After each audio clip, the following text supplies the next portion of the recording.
Hello, welcome back to the continuing lecture in stock valuation. This is Dr. Jeff Hong, and this is the fourth video in stock valuation models. Now, in our last video, we discussed, or we rather looked into the background of the Gordon growth model. In other words, how the model, why the question was why does the model look like this? Why is it R minus G in the denominator, and how did it come about, and where did it come from? Right? I mean, it's easy to understand that because it's dividend discount model, right? We're dividing it by dividend at time t plus 1. I mean, that makes sense. And it's basically what's in question, what's to your interest is actually how much dividend is this stock going to pay. So it's the future dividend that's interesting to you, and more specifically and more immediately is the immediate future dividend, right? So, okay, dividend at time t plus 1, and one sure way, or a very rational way and logical way to forecast that dividend at time t plus 1 is by compounding it by growth rate of the dividend, right? And the growth rate here we are talking about is the constant growth rate. And again, of course, in reality, you all understand from the day one, I mean, from our first topic, you've learned that, and you've seen the examples, that the dividends or any cash flow from investment cannot be constant unless it is like interest payment from the bond, or the rent payment from renting out or subletting a property. But the dividend income, the cash flow from dividends from the stocks, like the dividends, right?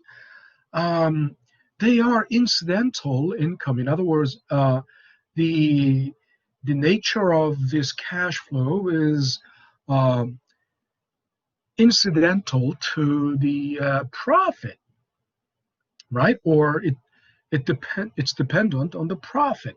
In other words, profit changes constantly, right? There's no guarantee that last quarter's profit, if the company had wonderful last quarter profit, there's no guarantee that it will continue in the current quarter or in the next quarter, right?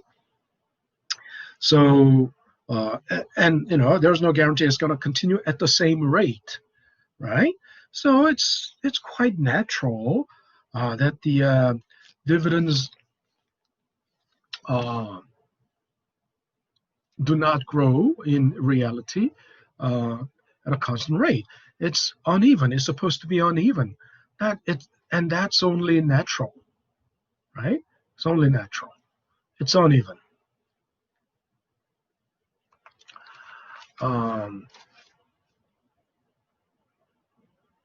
But then we would have to find, although the actual growth rates are uneven, we need to find a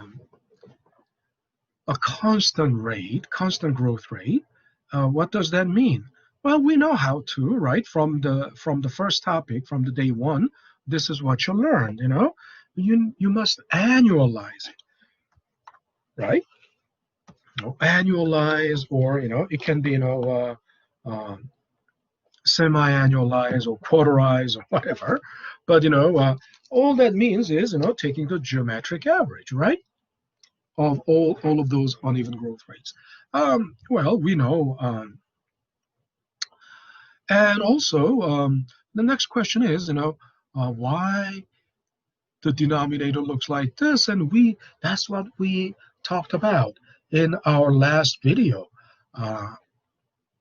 Basically, the steps of derivation, and through the process of the derivation, right? Through derivation, we arrived at this result. Of course, sometimes, that R is also called K, cost of capital, right? In this case, I should say, cost of equity, right? Because cost of equity. Please bear with me, because this is so difficult to write with it's not writing, it's drawing with the mouse, right? So it's so difficult. So now let's take a look at the next example, and we need to do the example of the, okay,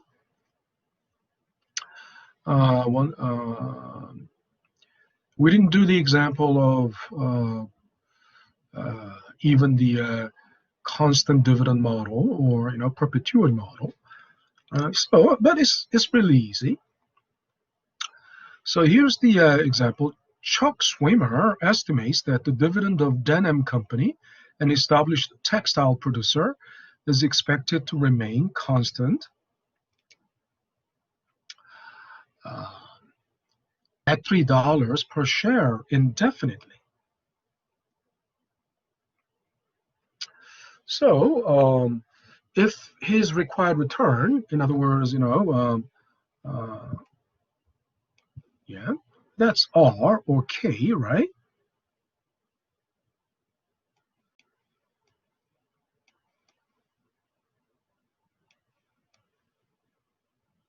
Cost of equity.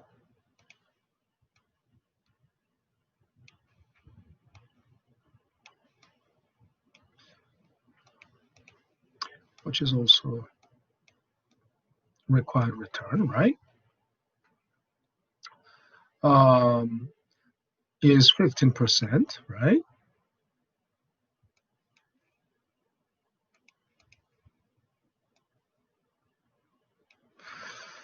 And what do? Because the dividend is constant, right? It says, expected to remain constant, right? $3, right? Divided by required return, 0.15. So you come to $20, right? Okay.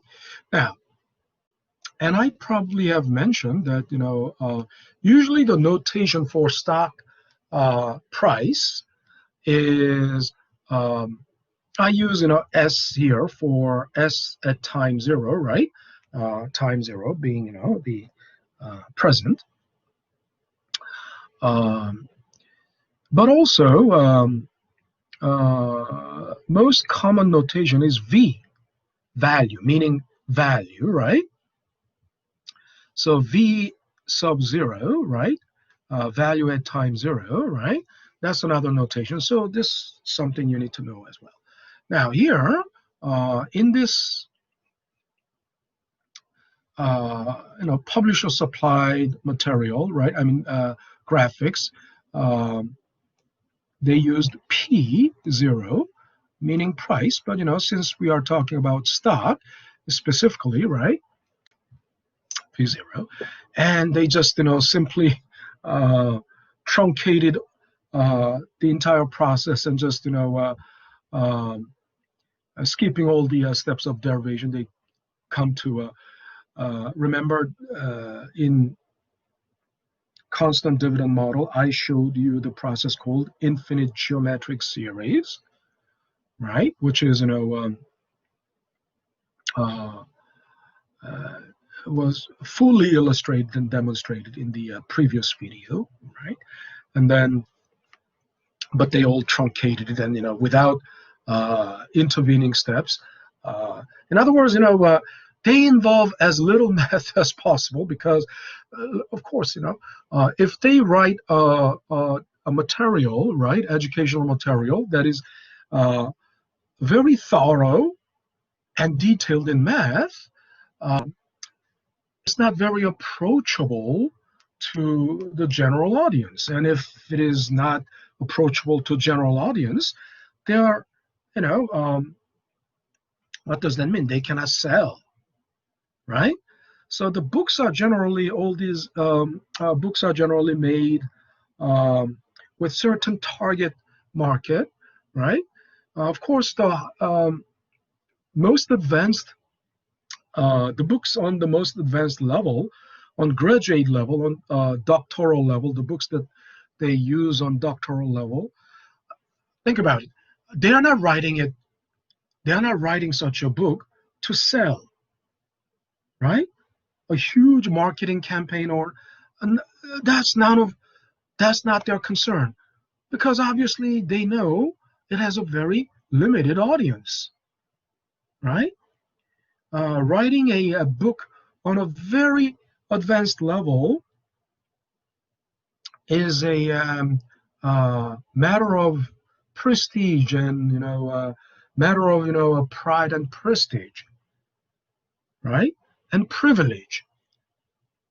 You're not writing a textbook for doctoral audience to make money, right? To make money, you would write a very, very easy book like, Finance for Dummies, Investment for Dummies.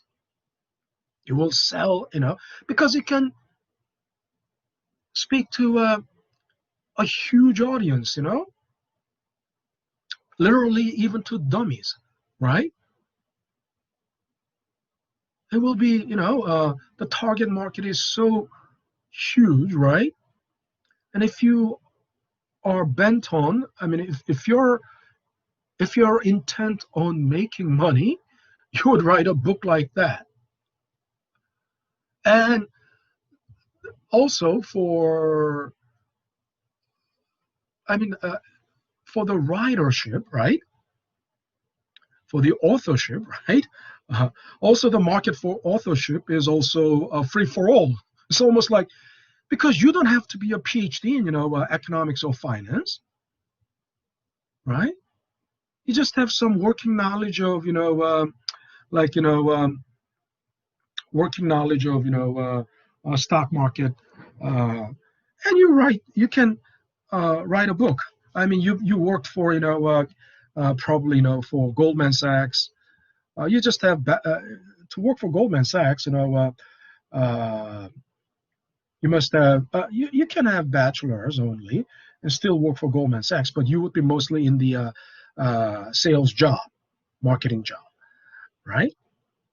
Uh, but for any investment bank or for any asset management firms, and to have they also have sales jobs because they have to bring in the client's money, right?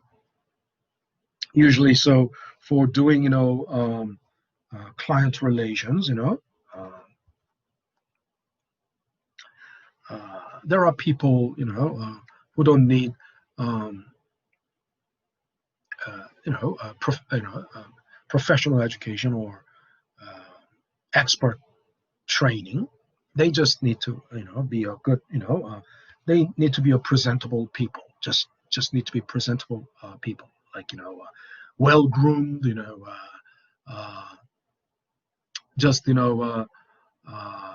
look decent and sophisticated. I mean, speaks uh, uh, not just proficiently, but speak sophisticated way. Words are escaping me. Usually there's I mean, you have to be. That's what depending on what you're selling. If you're selling like private jet or a private yacht, fancy private yacht, or uh, uh, fancy. Uh, supercars, super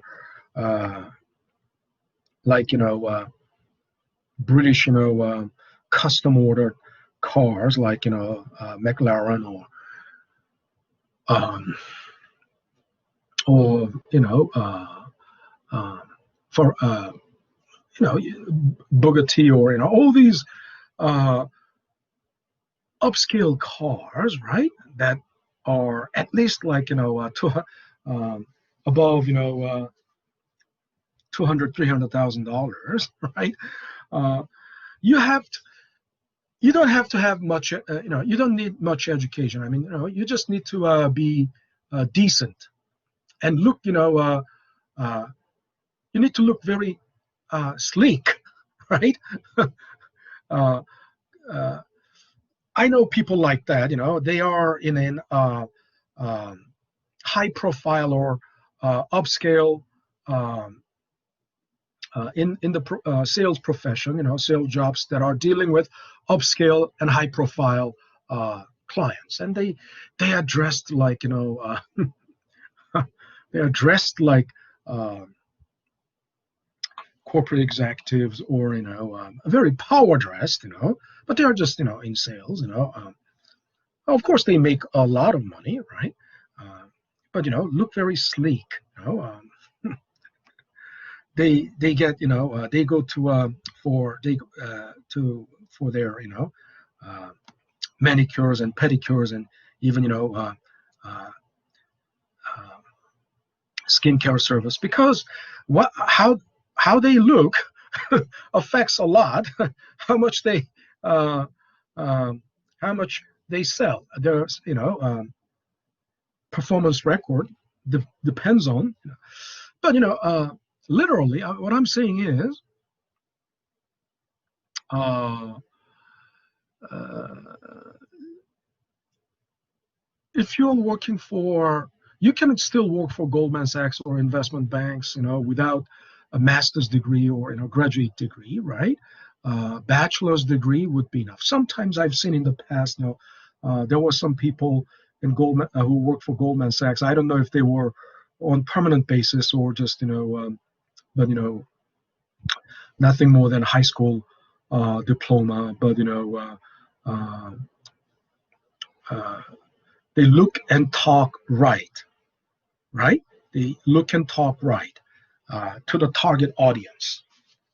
But anyway, to have a secure job in uh, high finance, right? Uh, of course, you have to have at least uh,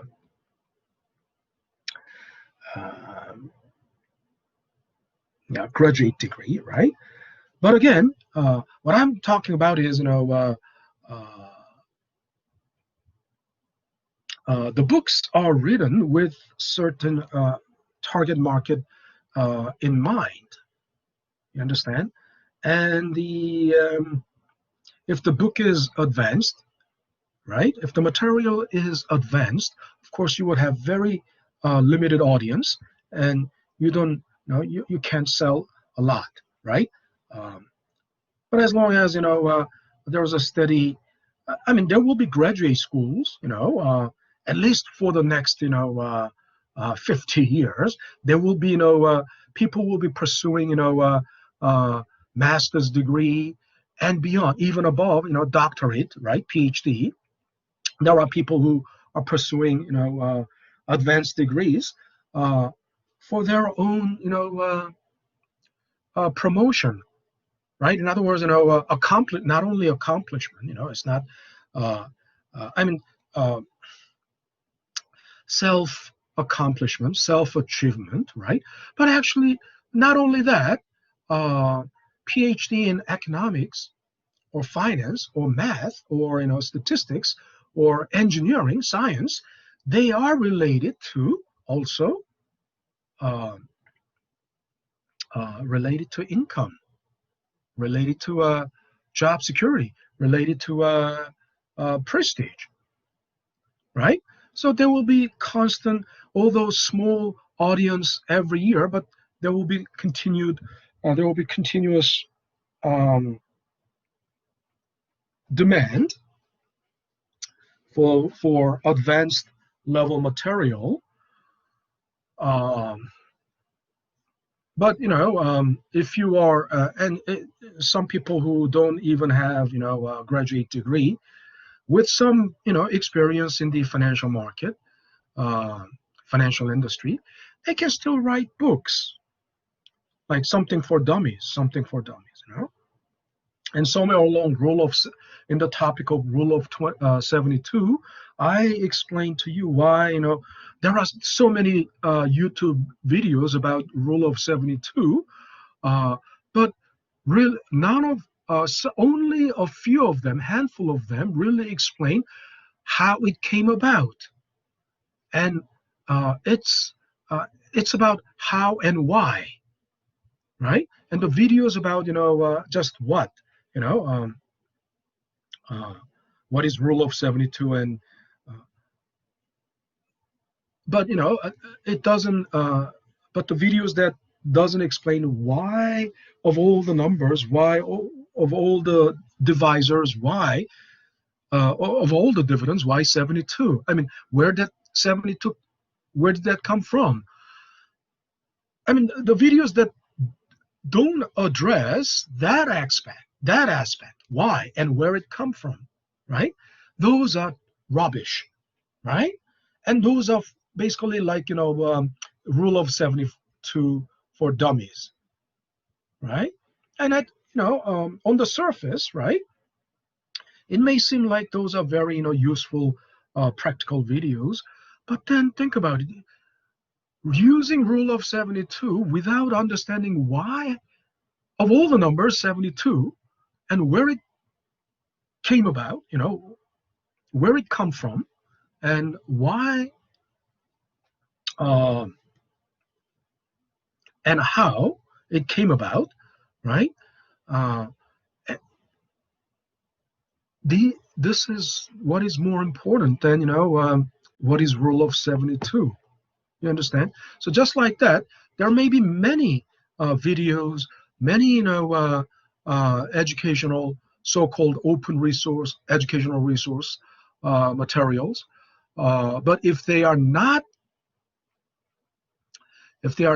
uh, uh, really academically, meaningful, uh, they are, and if they are more like, something for dummies, they are generally rubbish. Okay. So anyway, I'm sorry to digress or, too much. Uh, I had to mention that because um, this model is, skipping that um, that uh, skipping that step, right? Skipping, all that. Uh, so, uh, so let's go to, again, this also skips, why uh, Gordon growth model came to ha- be, came to become like this, how it came to look like this, right? All those steps of derivations is simply, ignoring, right? So that's why I don't like about, because this material was made for like, very, low level audience. I mean, just like, uh, really intro level, right? But you understand, my lecture is not really intro level. It's just only the course number is 100, but this is at least 300 or 3,000, depending on some schools use 100. For course code, they use 100 digits, 100 hundreds, digits of hundreds. Some schools use thousands, but this is at least 300 or 3,000 level. Okay. Now, so here's the example of Gordon growth model. Lamar Company, a small cosmetics company, paid the following per share dividends. So Lamar's required return is 15%. So they gave us the data, right?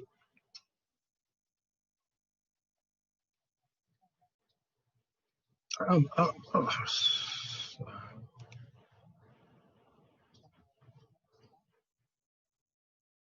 this is my why?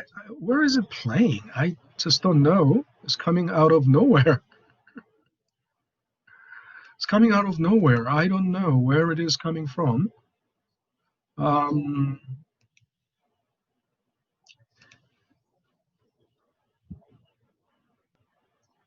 um,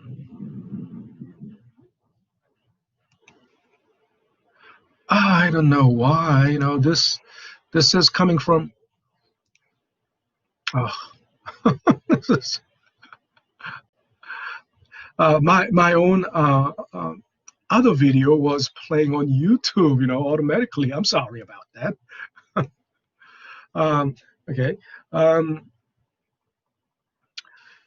Somehow something triggered YouTube.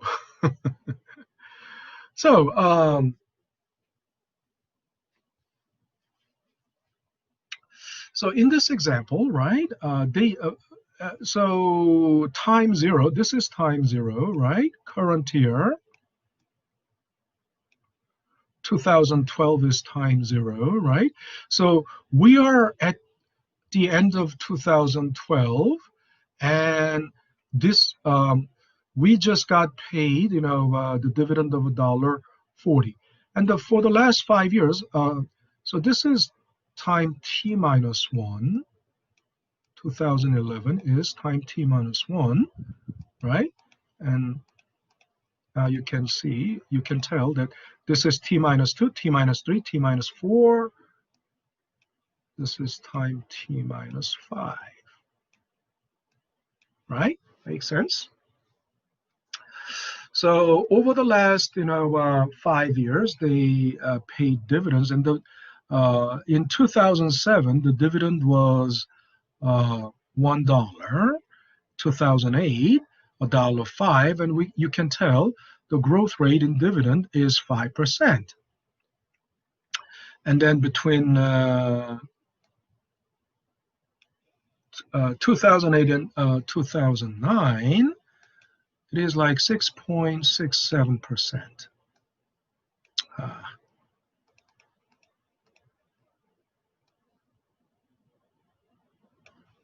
it's hard. Please bear with me. It's really hard to uh, draw with the mouse as if, you know. Uh,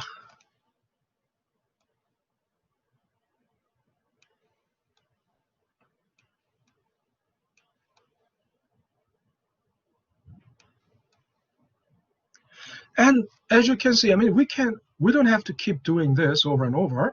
The growth rate in each individual year, you will see they are all uneven, right? But then when the growth rates are uneven, you might also, how do we apply, Gordon growth model? I mean, oh, look, we cannot wait for the Gordon growth model uh, to automatically present itself to you. I mean, we cannot wait or expect for uh, the right situation or right problem conditions for Gordon growth model to present itself to us, right? Makes sense. In other words, reality, Gordon growth model must be applied to the reality, and the reality is dividends are growing at an uneven rate, right? But then it is when the growth rates are uneven, uh, all we need to do is annualize it, or quarterize it, or semi-annualize it. In other words, we will need to take the geometric average, right?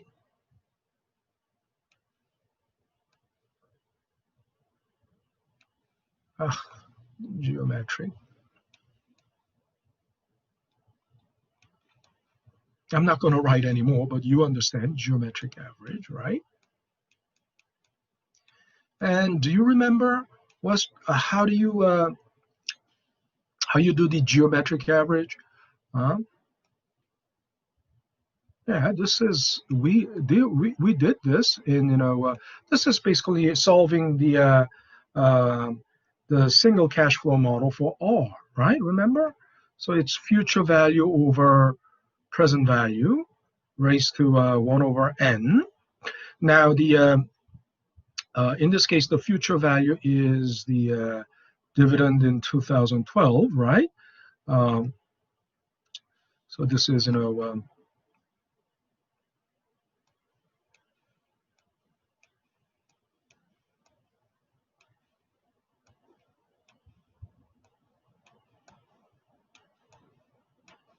future value over present value raised to 1 over n minus 1. Okay, so we plug in the number, right? And we know we don't even have to, it's 1.4 over 1, so it's automatically 1.4, right?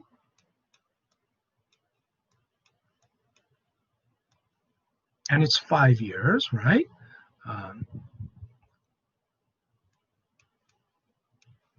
Then what do you get?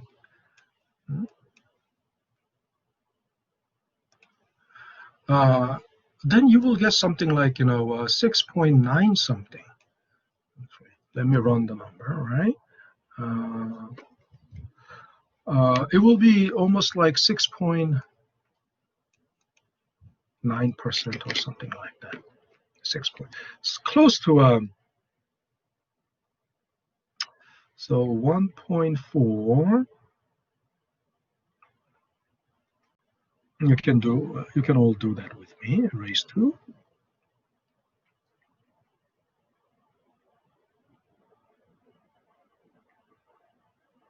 1 over 5 minus 6.96, right?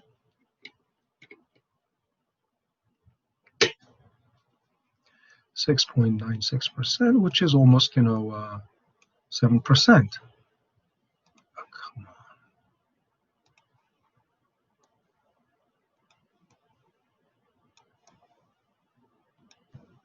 on. All right. So then V0 stock price then $1.50, which how do we know it is $1.50? Which is what? How did you get to $1.50? $1.40, because $1.40 is dividend at time t, so multiplied by 1.0696 or 1.07, you will get $1.50, right? So that will be that's dividend at time t plus 1, right?